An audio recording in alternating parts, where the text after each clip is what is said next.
Hello listeners. This is the reading of the Sabbath School lesson for the fourth and final quarter of 2022. The series is titled On Death, Dying and the Future Hope. The author is Dr. Alberto Tim, while your readers are Percy and Sibylla Harrold. Lesson 1 is ready for teaching on October 1. It's titled Rebellion in a Perfect Universe, and I'm Percy Harrold. Thursday, September 29. The Spread of Unbelief. Read Revelation chapter 12. What does this chapter teach about the spread of the rebellion in heaven to the earth? Revelation 12, beginning at verse 1. Now a great sign appeared in heaven, a woman clothed with the sun, with the moon under her feet, and on her head a garland of 12 stars.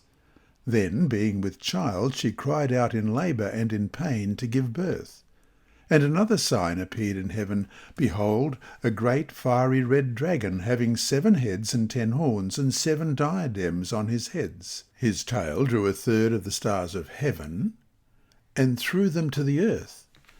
And the dragon stood before the woman who was ready to give birth, to devour her child as soon as it was born.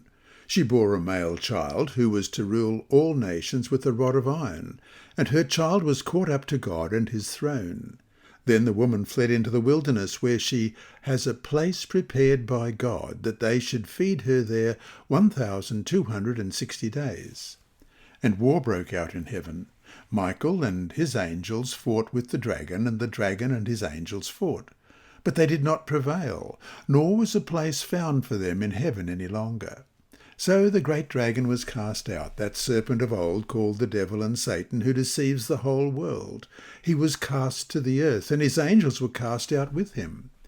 Then I heard a loud voice saying in heaven, Now salvation and strength and the kingdom of our God and the power of his Christ has come. For the accuser of our brethren, who accused them before our God day and night, has been cast down. And they overcame him by the blood of the Lamb and by the word of their testimony, and they did not love their lives to the death. Therefore rejoice, O heavens, and you who dwell in them. Woe to the inhabitants of the earth and the sea, for the devil has come down to you, having great wrath, because he knows that he has a short time.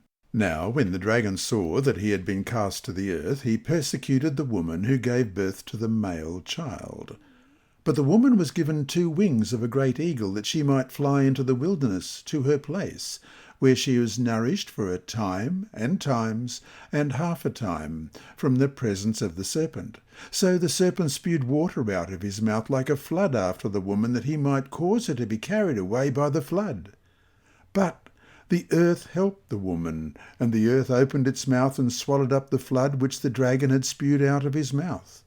And the dragon was enraged with the woman, and he went to make war with the rest of her offspring, who keep the commandments of God, and have the testimony of Jesus Christ. The fall of Lucifer was not a simple clash of conflicting ideas. Revelation 12 tells us that a major war broke out in heaven between Lucifer and his angels on one side, and Christ and his angels on the other. In this passage, Lucifer is called the great dragon, the serpent of old, the devil and Satan, and the accuser of the brethren in verses 9 and 10. Christ is referred to as Michael in verse 7, which means who is like God. Based on the allusion to Michael the archangel of Jude verse 9, some interpreters believe that he is only an angelic being. Let's read Jude verse 9. Yet Michael the archangel, in contending with the devil, when he disputed about the body of Moses, dared not bring against him a reviling accusation, but said, The Lord rebuke you. But in the book of Daniel, each major vision culminates with Christ and his eternal kingdom, as the stone cut out without hands in Daniel 2:34 and 35, you watched while a stone was cut out without hands, which struck the image on its feet of iron and clay and broke them in pieces. Then the iron, The clay, the bronze, the silver, and the gold were crushed together and become like chaff from the summer threshing floors. The wind carried them away so that no trace of them was found. And the stone that struck the image became a great mountain and filled the whole earth. As the Son of Man in Daniel 9:13, I was watching in the night visions, and behold, one like the Son of Man, coming with the clouds of heaven. He came to the Ancient of Days, and they brought him near before him. As the Prince of the Host and the Prince of Princes in Daniel 8 verse 11, he even exalted himself as high as the Prince of the Host, and by him the daily sacrifices were taken away, and the place of his sanctuary was cast down. And in Daniel 8 verse 25, through his cunning he shall cause deceit to prosper under his rule, and he shall exalt himself in his heart. He shall destroy many in their prosperity. He shall even rise against the Prince of Princes, but he shall be broken without human means. And as Michael, the great prince in Daniel chapter 12 and verse 1.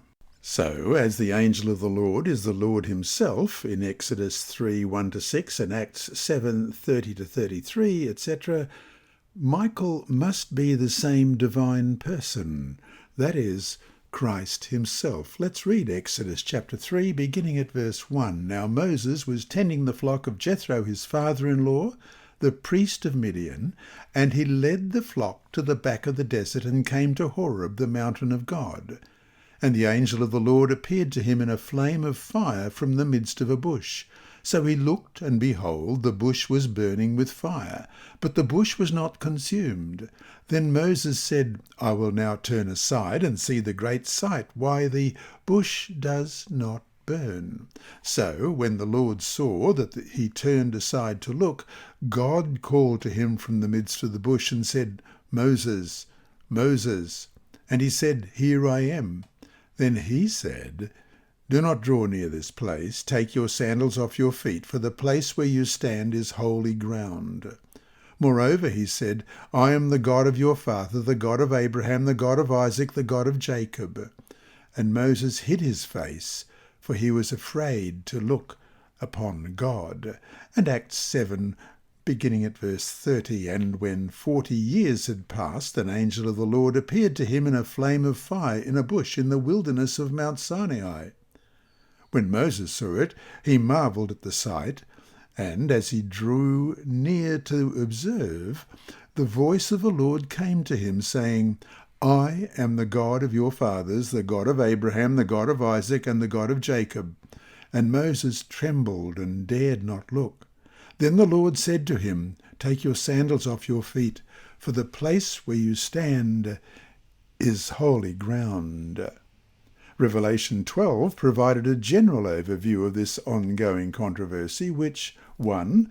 Began in heaven with the rebellion of Lucifer and 1/3 of the heavenly angels. 2. Culminated with Christ's decisive victory at the cross. And 3. Still continues against God's end-time remnant people. Reflecting on the beginning of this controversy, Ellen G. White explains that God in his great mercy bore long with Lucifer. He was not immediately degraded from his exalted station when he first indulged the spirit of discontent, nor even when he began to present his false claims before the loyal angels. Long was he retained in heaven. Again and again he was offered pardon on condition of repentance and submission. That's from The Great Controversy, pages 495 and 496. We do not know how long that war lasted in the heavenly realms. Regardless of its intensity and time span, the most important aspect of the whole struggle was that Satan and his angels were defeated and there was no longer any place for them in heaven. Revelation 12, verse 8.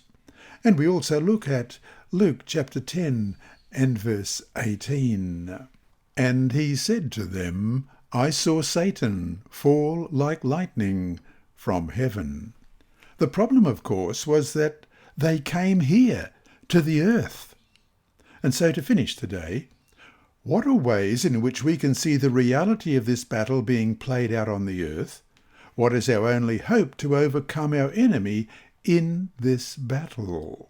This lesson was read by Dr. Percy Harrold for Christian Services for the Blind.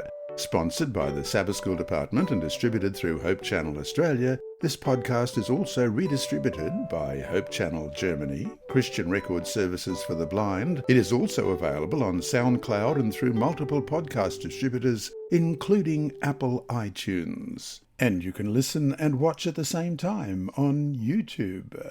Remember, God is always faithful.